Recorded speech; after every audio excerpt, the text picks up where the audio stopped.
Welcome to Real Flix Reviews, like a book club for people who hate reading. This week we're doing grab bags, so Ryan picked the movie Drunken Master, made in 1978. We bring you movie news. This week we have Jonathan Charney, James Stevens, and Ryan Preston. Hello.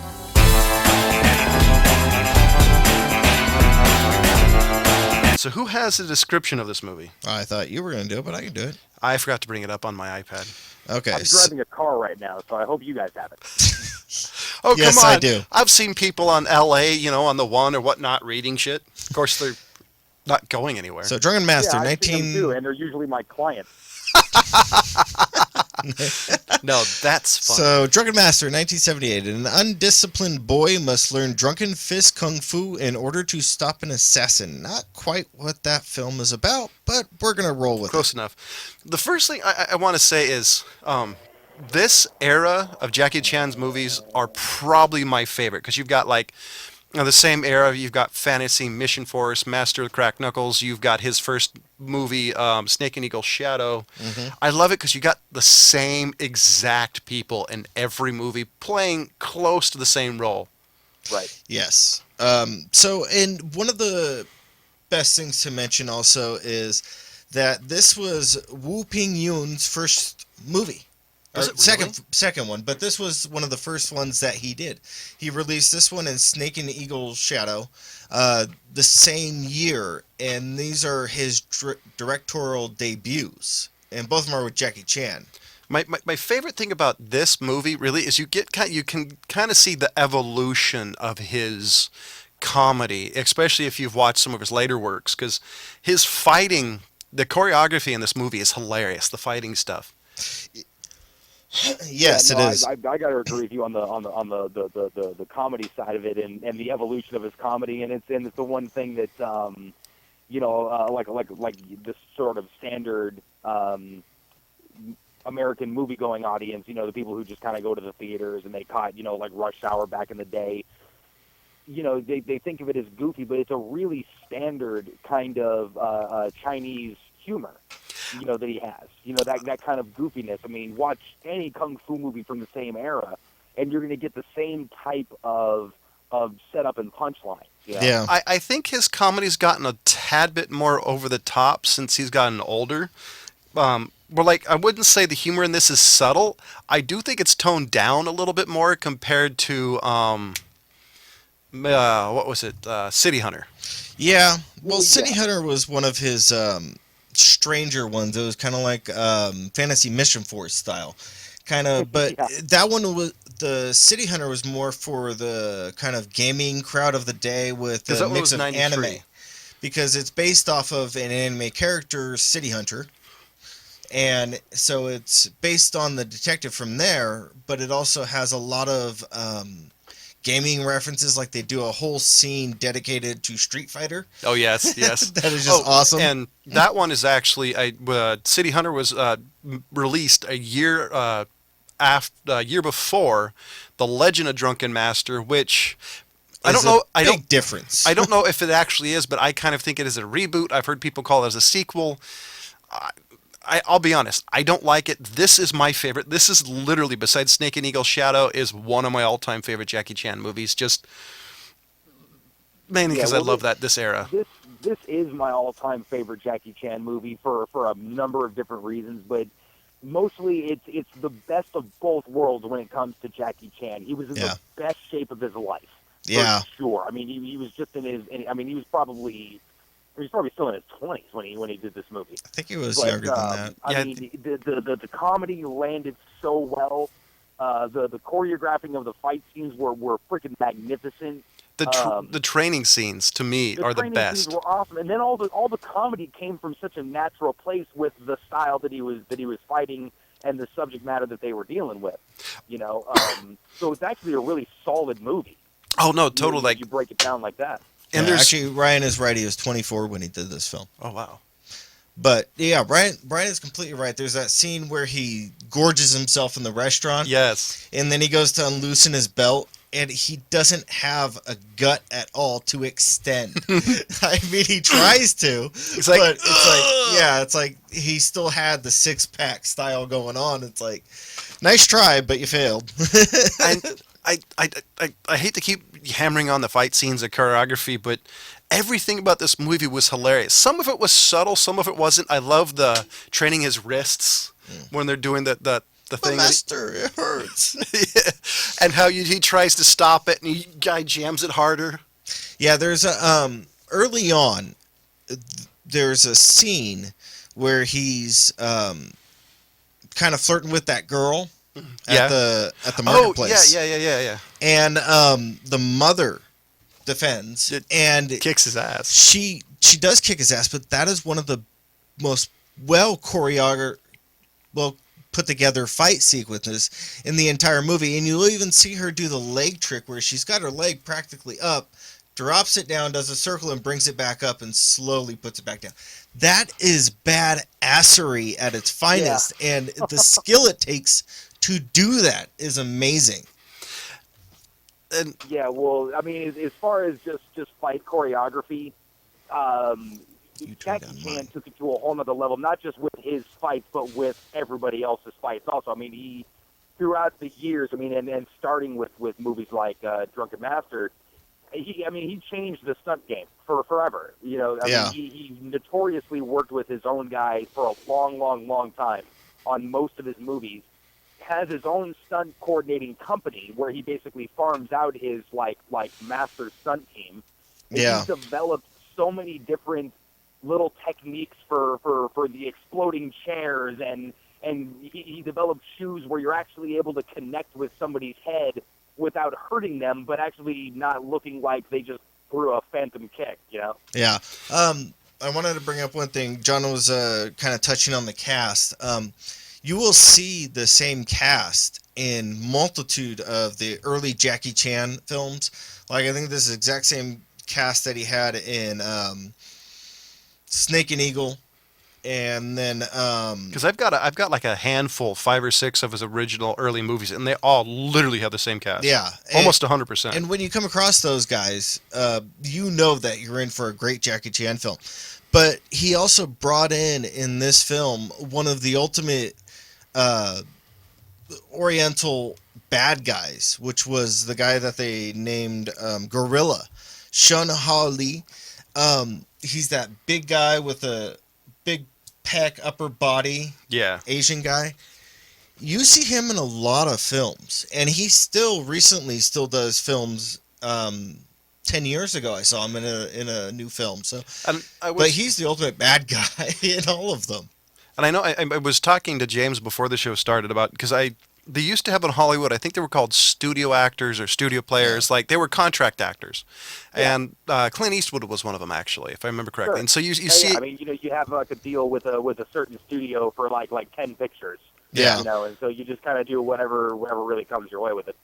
and so it looked to me that this is what this is. I mean, I don't know if it actually existed in Hong Kong at the time. I actually didn't have time to look. I tried to look it up, and I didn't. And I saw that there was some style of that, but there was no definite answer as to whether these guys are. Because one of my favorite actors of all time when it comes to these is I love the old guy, his master. Yeah. Because Yeah. he beats the crap out of Jackie Chan in every single movie. And Jackie Chan does the same thing about trying to cheat. Like the scene he's doing what was like curls but inverted, you know, and he was supposed to scoop water from one thing to from top to the bottom. He cheats, yeah. and he keeps doing it in every movie. Like Snake and Eagle Shadow, he tried to do it, and I just love this movie. This is Yeah, really I mean, entertaining. the obligatory training sequence with kung fu movies, I mean, I think is a third of the reason that we like kung fu movies. But yeah, I mean, the master in this was so damn good. Yeah, there's And- a scene and in with this one, you know, we've all seen, you know, and by we all, I mean, you know, us three at least, and I'm sure a lot of the you know, anybody that finds himself a movie fan, I mean, you've come across some kung fu in the day, but it's you watch it and it's usually the same kind of style of fighting, or you know, with little variances and sort of different styles, but same kind of kicks, same sort of acrobatics. Everything that he does in here, it looks goofy, but I mean, just from a martial arts standpoint, nothing that he does was easy by any stretch. I mean, it was like all of the goofy stuff was still a testament to how much of an athlete that dude is. Yeah. Yeah, after like watching this movie and even some of the training scenes and the fight scenes, I'm thinking, how did he move after doing that even two or three times? I'd have to I go don't know. home and sleep for a week. So I Yeah, was seriously. there was a scene that I was trying to remember if it was in this one or in a different one, but I know it's not in this one now. There's a scene where him and the guy, oh gosh, there it is, C.T. Yuen, the guy who played the Drunken Master. I'm not sure if it's Snake and Needle Shadow or Master of the Cracked Fingers, where he plays with Jackie Chan with a pipe that he's smoking opium out of. But there's a scene where they're in a restaurant, they do some dice game, turns around and they start doing that. But what I'm coming back to is the fact that those two knew each other so well that they could just kind of play with each other, and that's what you see in a few of these scenes where they're kind of doing back and forth with the bottle, and when he's doing the push-ups and stuff, and they can just, or you can start kind of whipping him, and they get in a mode of just where it's like they're just cinematography is just amazing between the two of them. Oh no, totally. And I would say we kind of touched on how these are very formulaic a little bit, and they really are. I mean, it's kind of the essence. It's like an '80s action movie. You always have, like, towards the end, the bad guy wins. Then there's this sudden shift. And in the '80s, it was always kind of like a slow motion kick where he did that. Yeah. But I for the first time in a long time, I don't mind formulaic when it comes to this type of movie. Fast and Furious, on the other hand, they could have stopped at one, and I would have been happy. Yeah. Yeah. Yeah. Well, Uh, formulas for this kind of thing work. You know what I mean? Because it's sort of the formula that we're after. Exactly. I mean, that's what Tarantino did with Kill Bill. He basically gave us his version of that formula. But that's what we want. yeah, but Same thing with your average buddy cop movie. You know what I mean? If I like the Lethal Weapon type. True. Lethal Yeah. Weapon, Die Hard, Rambo. They're all kind of yeah, I riffs agree. on the But similar theme. the comedy factor to me of the kind of slapstick humor that you find in these types of films, Drunken Master, and Master of the Cracked Fingers, those type of things aren't so much anymore. And he tried to bring it back in the late '90s into the early 2000s with what you're saying with the Rush Hours and things like High that. Noon. But you don't have somebody that has the great comedy that Jackie Chan had at this time. I mean, Jet Li, you look at all of his films, those are more serious than anything else. I would say the difference, I think, is the comedy is different. Where I think Rush Hour is more like try to be comedy. This movie is more of a kung fu movie that has comedy in it, Yeah. and I think that's why is because the comedy is a part of it. It's not what it is. Yeah, but I mean, look at some of the ones that Jet Li tried to do that were kind of comedy-ish. Where was War, Lethal Weapon 4. Cradle to the Grave, Kiss of the Dragon, The Lethal One. Weapon 4. Shut up. Those really like he tried to have the comedy between him and Jason Statham. Oh yeah, Where yeah, it was yeah, kind yeah, of yeah, like yeah. banner back and forth, kind of rip on each It other, didn't but work. it wasn't to the standard of where you have Jackie Chan and his master totally goofing around, or when they're standing there trying to hold the stance, and the guy with the mole, I always forget his name, but he's walking by with stroking the mole, and they're kind of goofing Yeah. with him a little bit. In the beginning of the That's movie. not in any of those films, but you do find them all the time in these old Jackie Chans, No, totally. And so and that's what I miss. I completely agree. I miss its slapstick humor, but it's also not. This is really not exactly what I want to say, but it's not as in your face as much as I think modern comedy is loud and proud and in your face. And I think this was comedy that fit the story, not story to fit a comedy, if that makes sense. Yeah, Oh, yeah. Well, okay, I mean, okay. yeah, it was like I was saying before. I mean, the comedy came from such a natural place, with just it's drunken boxing. Yeah. So there's going to be some comedy that ensues just in the practice of something called drunken boxing. Oh, know? my favorite thing is in the process of looking up in IMDb and other places, there's a warning that says you don't want to do drunken boxing drunk, you'll get hurt. That made me laugh. Well, the one Yeah. thing that I thought was interesting that they didn't bring in this film, but they did mention it in Legend of Drunken Master, is that he did the comparison of when you have a boat on the sea, you can't have too much water in it or it doesn't float. Oh, I have And to it's kind find of bringing like the thing of there's a certain amount that you drink that keeps you loose, but you're not drunk. I did hear, and I wish I remember I ran across it. Yen Ping, is that his name? Or Wu Yanping or Wu Pingyan. what he said. I guess he's going to be making a prequel that'll explain why his master drinks. Which, if it's good, it'll be awesome. If it sucks, I'll be sadder than hell. So Ryan, what do you give this movie? Oh man, it's a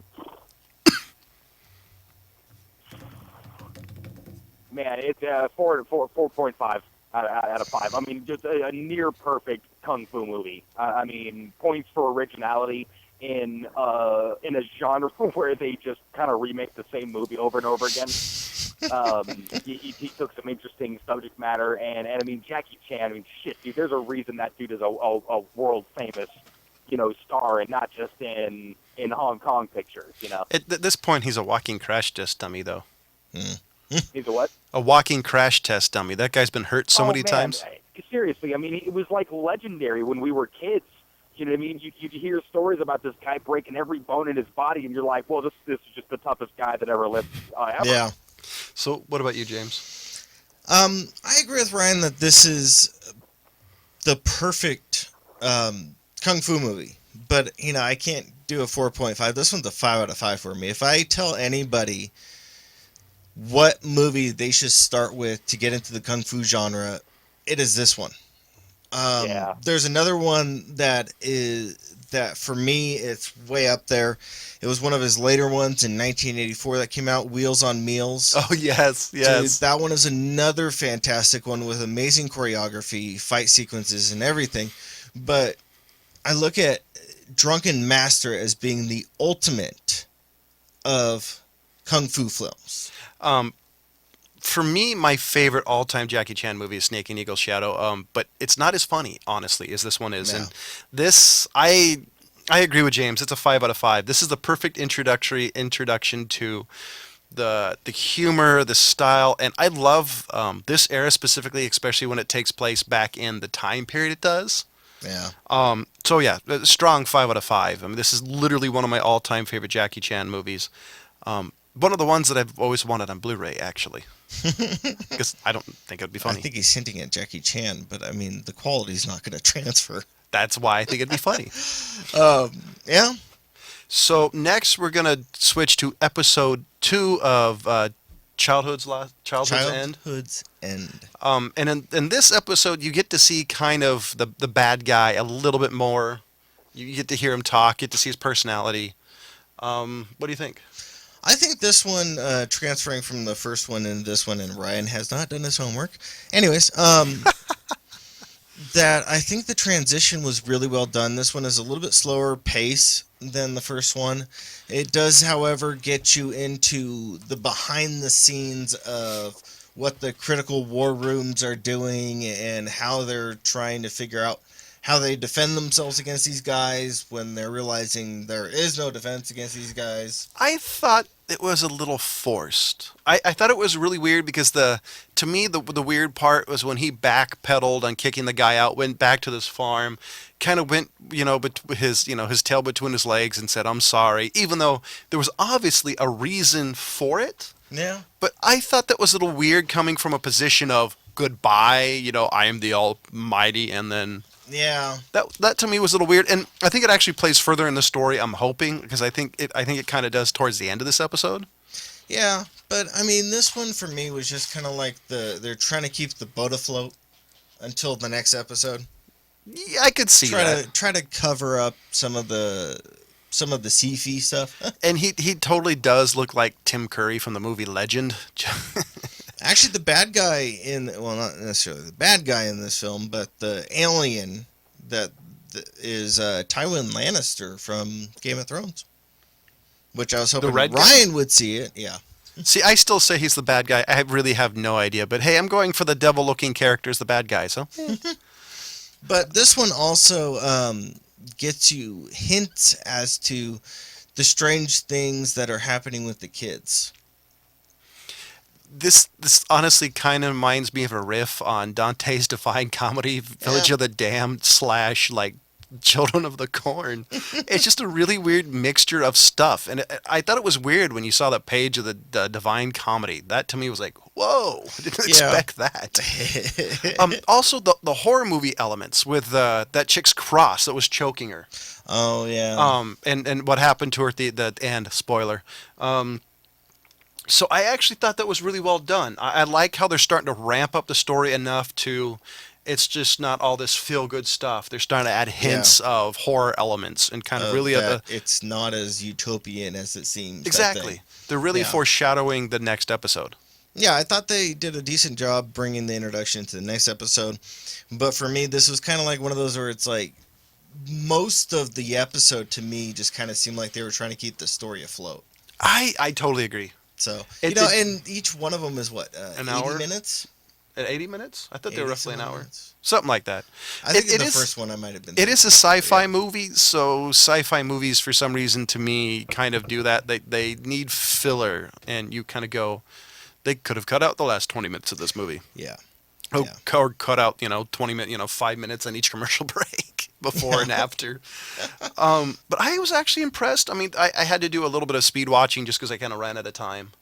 Yeah. But the makeup is actually really well done. Yeah, they did a great job on some of the effects and the makeup, but I think it's come back to, because when we think of a sci-fi film, we're thinking of, low budget, horrible this story. They still can't pay had- the writers, but, it looks to me like they have finally built up enough audience and This and still ha- reputation to be able to pull out some of these bigger production things that they want to do. This still had kind of a low budget feel, but it seemed like on the higher end of a low budget movie. But you see what I'm saying? It's like sci-fi has finally come to the point where they're like, oh, we have money to put into these things. Yes. Before, when it was like, okay, you have to go over to the guys from the 80s and have them make you a rubber head that goes over you. Oh, yes. You know, it's like Yeah. The old guys from the Flix that came out all over the 80s. Borrowing from Trauma. Yeah. I So- was Margaret going Thatcher. to say that too about sci-fi. Margaret Thatcher. I mean, it really does seem like with like puppets and stuff. So it's like, get me Jim Henson's cousin's nephew's brother-in-law. Roommate's cousin. And what is Right. he to you? Yeah, Absolutely nothing. Cousin. But I mean, that's what it feels It's like. ludicrous. It's like, oh man, you guys just pulled somebody off the street and got a couple of makeup artists from the school, right? Yeah. They got him off the TV show Face Off. Right. They became basically the place to get your B movies these days. Yeah, actually, there have been studios that in Southern California that have gone to high schools and said, "Hey, you want to try something? But Make us this." it's kind of like when somebody says, "Hold my beer." Yeah, At least in my opinion. So let you ladies and gentlemen know we do have a Facebook page. Love us, hate us. If you're creative with your hate mail, we'll read you and ridicule on air, and we promise we will. Also, if you love us, we'll read you on air. And also, you can donate to Old Guy Tech TV to leave the lights on for you. And Also, if you're the 50th person to hate our review of Das Boot, you get a prize. yeah, exactly. Hey, by the way, what was your comment, James, on that one? of Das Boot, are we doing that now? I don't know. Why not? I was gonna say, I do have some good news for everybody. Labyrinth, the remake, was just a farce. It is not happening. Oh, We don't have to worry about little children sitting on some creepy guy's lap. Okay, wait. I want to interject in this a little bit. For one, I've seen that movie so much as a kid, it legitimately gives me nightmares. I hate the movie, but David Bowie does a really good job in that movie as a classic pedophile. But I actually, there are bits and pieces of that movie. It's a Jim Henson classic, especially with the puppets and the characters. And David Bowie, God rest his soul, I love his character, even though I absolutely loathe this movie. Yeah. Yeah, so, okay. Now, I talked to both these guys, and... Warning. Okay, Yeah. go. Okay, so I am going to take 5 minutes, and I'm going to address... I already have it right here. I'm going to address some issues that people seem to be having with Das Boot. Now, my big issue here is the fact that you guys are coming along and trying to tell us that we're supposed to like this film? Is that what you guys are trying to do? And then some jackass shows up and says that it has, 7 Oscar nominations? Now, the thing about an opinion, people, is that it should be your own opinion, not what everybody else is telling you. And that's the point of our show, is we don't have to like a film. That's okay. John likes a lot of films that I don't. Oh, yes, and trust me, since I've known him the last 30 years, I've heard nonstop, "You like what? Oh my God!" And he can sit there and try to defend it as much as he wants, but it's not going to change my opinion of something that sucks. Like the movie Super. Now, Das Boot was a crappy film. Now, you guys out there maybe be like, "Oh yeah, it was about this." Okay, now you're trying to tell me what the film was about. The film should not have to be explained to me for me to like it. That's really my big point. Now, we look at things at Das Boot, like we talked about the sets, we talked about the acting, we talked about the fact that, yeah, this is showing what happens when a bunch of guys are on a boat and being, isolated for this long in this little thing in wartime. It was World War II. They were Nazis. Get over it. They were from Germany. They were still Nazis. They should die. So, now, back to what my big issue about the Oscars is. The Oscars have not really been much except for, what do we want to call it? What were we calling it earlier, Ryan? Pretty much a popularity contest. It's a bunch of glad-heading circle jerk, slap on the back. I think all of us here at Real Flix Reviews, even, the old guy and Jeff, God rest his soul, would all agree that all the movies we think should win, and this is all of us and everybody we've actually ever talked to, which, believe it or not, is a lot more than you would think for being a bunch of guys talking about award shows, all agree is never the good movies win. There have been some. It's like I was telling James earlier. We were kind of chatting about this. It's a bunch of 80-year-olds too. You know what I mean? And pardon me if my opinion doesn't always match up with a majority of 80-year-olds. There's gonna be something. Like I've told both these guys before. If I know you long enough, I will shit on something that you love. Yeah. It's just gonna happen. Yeah. But did you have to do it? But did you have to do it on the coffee table? I'm sorry, man. I didn't really like that coffee table. But, so, my point notwithstanding, I mean, it is an opinion show. I'm going to restart my 5 minutes. You don't have to agree with our opinion. We're 3 assholes who like kind of chatting about movies. We're not always going to be right. Exactly. But the opinion is an opinion. Now, my other thing is when we come up with an opinion and we're saying that this movie sucks, we'll give you reasons as to why. And we gave you reasons as to why that movie was crap. Now, when we look at something like the Oscars, that's a bunch of people's opinion. That's great. I don't care. If you want an award, go ahead, make an award, give it to yourself. I don't give a crap. Now, when there's nominations for specific things, I'll kind of look at it and be like, okay, I could see why they won that. Das Boot was nominated. You know what happened? They were nominated. That means they didn't win shit. So, back to my point, is there are many films that were put in and done that.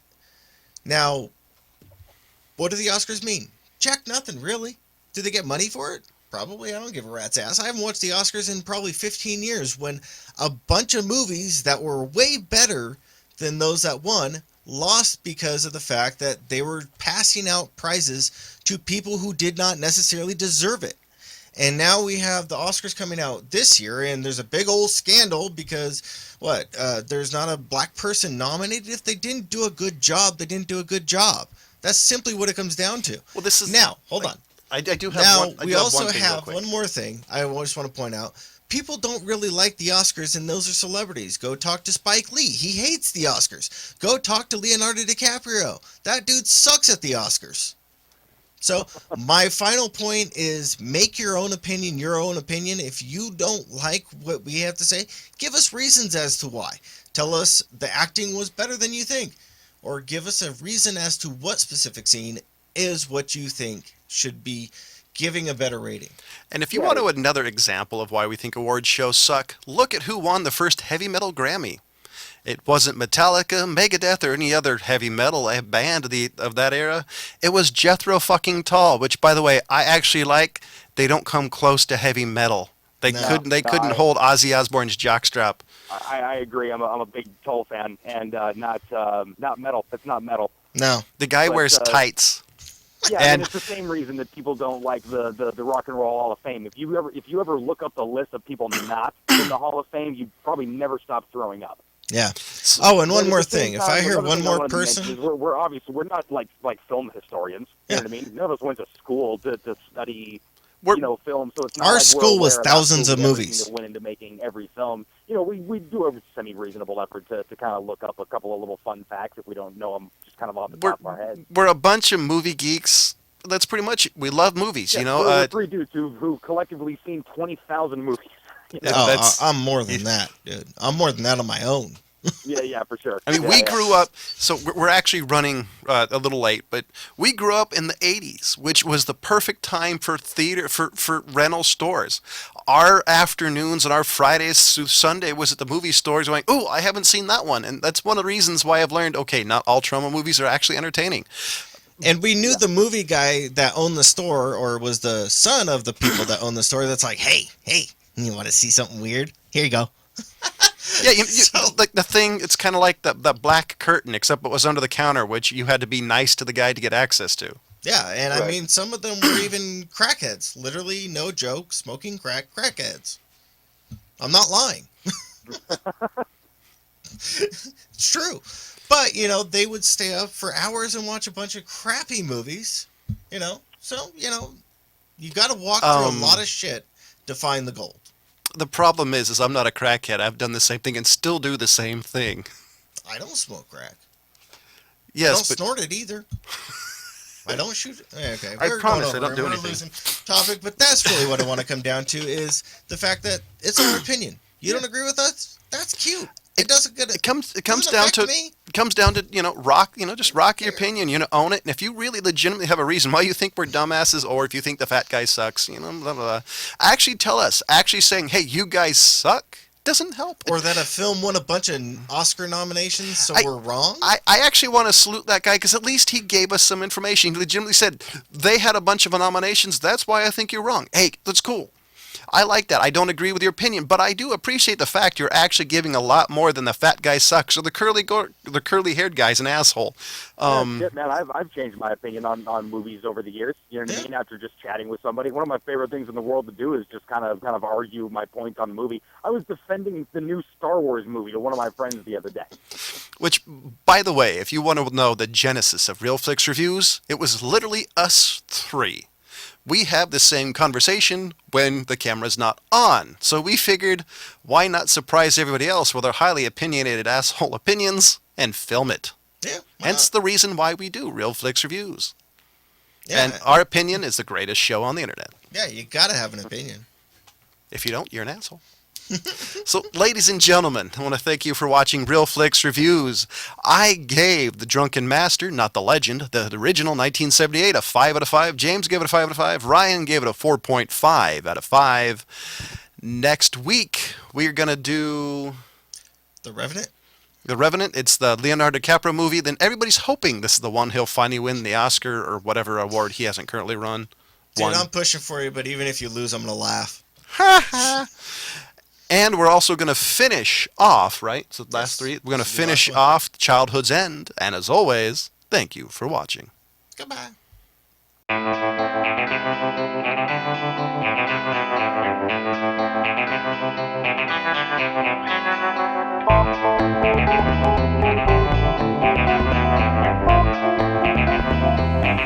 Thank you.